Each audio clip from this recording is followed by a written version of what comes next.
Flamin Hot. This was awful. This was an awful film. This was a terrible film.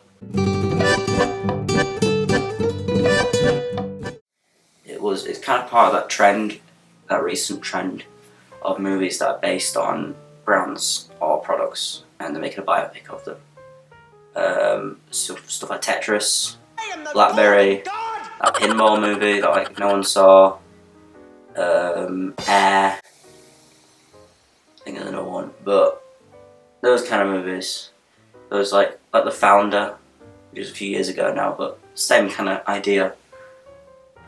And I don't know, of all those movies, I've only seen this and Air, and I think I had the same issues. I had the big issues with Air was I struggled to feel any tension when the movie would be like, because Air is about a movie about people making the Michael Jordan shoe, and for me it was, the issue of tension was that I knew what the Michael Jordan shoe was, I knew what was going to come of it.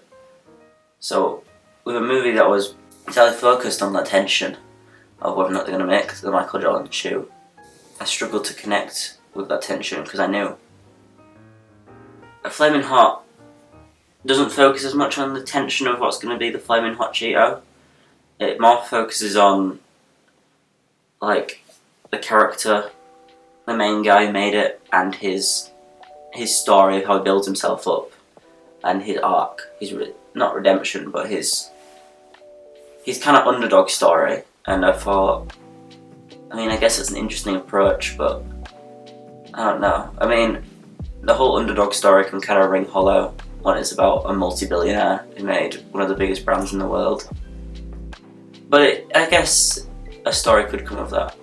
Unfortunately, Flaming Hot is a miserable, boring, tiring, cheap-looking mess that is not fun at all to watch. I don't think Air was exceptional. I think Air had its problems, but I do think that Air was well made at the very least and entertaining. I don't think Flaming Hot has that going for it.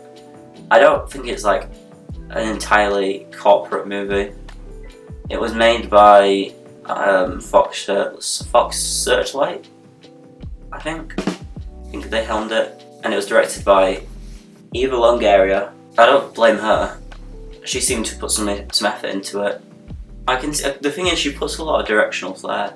I don't think it's Eva Longoria's fault that the movie kind of looks this way, because there is quite a few shots in the film that actually do have that directional interest to them, and those are some. I think those were what I enjoyed the most in the film, when she would kind of show off a little bit and do something kind of interesting visually. But the colour grading of the film is really, it's not awful, it's expressive, but it's a little off-putting. The dialogue is just awful, it is dreadful, it's awful. You can see the effort that went into the film. You can see people who are passionate about it, but you can't see people who maybe have the right thought process going into it. It really irritates me, it bugs me. But yeah, I kind of hate it, to be honest.